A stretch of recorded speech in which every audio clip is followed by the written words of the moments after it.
Welcome to This Explainer. Today we're diving straight into a really fascinating masterclass. We're going to look at exactly how to transform seemingly harsh, rain-fed land into a thriving, completely resilient, natural farm.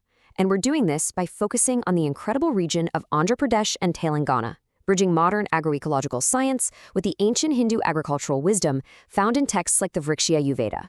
So if you're looking to understand how to select and truly heal land using natural principles, well, you're in exactly the right place. Let's get into it. But first, I want you to consider this question. How do you farm when 80% of your total rain falls in just a 4-month window? I mean, that is the extreme climatic reality of the Deccan Plateau. It's a landscape defined by wild variability and a massive critical dependence on rainwater. It's a tough environment for sure, but as we'll see, it is absolutely brimming with potential, if you know how to read the land. So here's our diagnostic journey for today. First, the rain-fed farming crisis. Second, regional agro-climatic zones. Third, selecting the right land. Fourth, evaluating soil and water. Fifth, assessing topography and drainage. And finally, number 6, the core natural farming principles. Okay, starting with section 1, the rain-fed farming crisis. Think about this number for a second. 60%. That is the amount of cultivated area in Andhra Pradesh and Telangana that is entirely dependent on rainwater. They just don't have consistent irrigation canals to rely on all year round. So their success is tied directly to the sky, and more importantly, the soil's ability to actually capture what falls from it. And here's why that's such a massive challenge for us. During the summer, extreme heat regularly hits 40 to 43 degrees Celsius. This intense heat literally bakes the earth, causing the rapid oxidation of soil organic matter. When you combine that brutal heat with conventional chemical farming practices, which, let's face it, just strip the biology right out of the ground, the soil completely loses its structure. The result? We're seeing severe topsoil loss. We're talking up to 62.7 tons per hectare every single year across India, all while our per capita groundwater continues to drop to dangerous levels. The conventional system is quite literally washing away. Moving right along to section 2, regional agro-climatic zones. You know, the macroclimate is so crucial here. Notice how water availability drastically decreases from north to south in Telangana. The northern zone gets over 1,000 millimeters of rainfall, while the south drops down to just 731 millimeters. Understanding this gradient is absolutely essential. Why? Because it should directly guide your initial land selection, since it dictates the actual, reliable farming window you have to work with. What's really interesting is how these climatic zones perfectly map to crop suitability. You can't just plant anything anywhere. For instance, the central zone, with its specific rainfall and soil, is heavily dominated by cotton. Meanwhile, if you look at the northern and southern zones, their unique profiles make them far more suitable for crops like mangoes, tomatoes, and even sweet oranges. You really have to match your ambitions to the reality of the zone you're in. Which brings us to section 3, selecting the right land.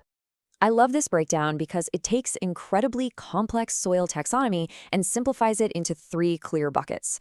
If you're land hunting, you need to know your baseline. First, we have highly suitable lands. These are your vertisols, the deep black soils, and alluvial basins. They have high clay content and just excellent water holding capacity. Then you've got restorable lands, like your alpha soils or red sandy loams. They drain rapidly and have low carbon, but they have great potential. And finally, you have severely restrictive lands. These are your alkaline or saline soils with high pH, surface crusting, and heavy compaction. Those are going to require immense work to rehabilitate. But here is the absolutely crucial point to remember. It's perfectly captured in this quote from our sources. Don't look for perfect soil. Look for soil with potential. Natural farming isn't about buying flawless land on day one. It's about buying a decent baseline and building rich biology over time. Let's dive into section 4, evaluating soil and water.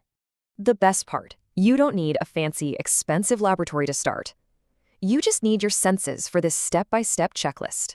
Step 1. Smell the soil and look at its structure. It should smell earthy and rich, kind of like breadcrumbs. If you catch a sour or metallic odor, that means the soil is anaerobic and waterlogged. Step 2. Squeeze it. This is the handball moisture test. If you squeeze a handful of soil and it holds its shape without dripping water, you've got good structure. Step 3. Look for earthworm castings. If you spot them, you immediately know there's a healthy, active food web right beneath your feet. Now this is where it gets really fascinating. Did you know weeds are actually nature's diagnostic tools? Seriously. By looking at the native plant communities, you can map the hidden physical properties of the land. If you see Cypress rotundus, you've very likely got a seasonal waterlogging problem. Spot some Polygonum aviculare? That indicates heavy compaction zones. And invasive species like Hyptis suaviolens or lantana, they are practically screaming that the soil is highly degraded and the native food web has collapsed. So don't just pull weeds, read them. Section 5. Assessing topography and drainage. When you're out assessing a site, you really must follow a basic topography protocol to ensure good crop yields. First, confirm a minimum soil depth of 100 centimeters for healthy root systems. Then, you should actually prioritize gentle slopes of about 2 to 6%. Why? Well, because a perfectly flat field can easily waterlog in wet years, while a steep slope just accelerates erosion. A gentle slope ensures optimal drainage. And of course, always identify and avoid those low zones where water naturally tends to pool up. Finally, Section 6, Core Natural Farming Principles. Okay, let me introduce you to a foundational concept called Whapasa. It's a principle that directly echoes ancient Vedic respect for the balance of the elements. Whapasa is the optimal condition where soil contains roughly equal parts air and water vapor. You see, roots need oxygen just as much as they need water. Flooding a field actually suffocates the plants. By managing the soil to achieve Whapasa, you allow roots to thrive while drastically reducing your need to irrigate. It's an incredibly efficient way to farm, especially in a water-scarce region. And how exactly do we build the soil structure to hold that perfect, balanced moisture? Through Jeevamrutham. This practice is deeply rooted in the ancient Hindu reverence for Gau Mata, the cow, traditionally seen as a sustainer of life. It's a natural microbial inoculant made from cow dung, cow urine, jaggery, pulse flour, and soil. Instead of pumping the ground full of synthetic chemicals, you're applying a potent brew that introduces an absolute abundance of microbes. It accelerates nutrient cycles and literally wakes up the dormant biology in the soil. It's a real game changer. But Jeevamrutham is just one part of a much larger ecosystem. The Andhra Pradesh Community-Managed Natural Farming Initiative has laid out 9 core ecological practices. These span from treating seeds naturally with Jeevamrutham and practicing continuous mulching, known as akachana, to minimizing soil disturbance, multi-species intercropping, and utilizing pre-monsoon dry sowing.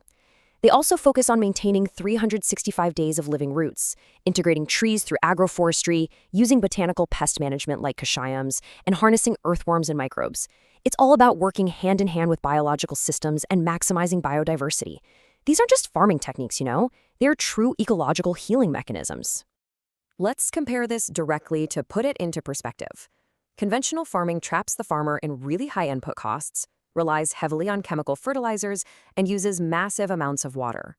On the flip side, zero-budget natural farming relies on near-zero input costs, utilizes local resources, and can actually result in up to a 90% reduction in water use. It proves, unequivocally, that working in harmony with nature doesn't just make ecological sense, it makes profound economic sense. So armed with an understanding of agro-climatic zones, soil bioindicators, and ancient principles like Whapasa and Jeevamrutham, my question to you is, are you ready to look past the topsoil and unlock the hidden potential of the land? Because the tools to heal the earth and to actually thrive while doing it are already right here in our hands. Thank you so much for joining me to explore this incredible journey of the soil.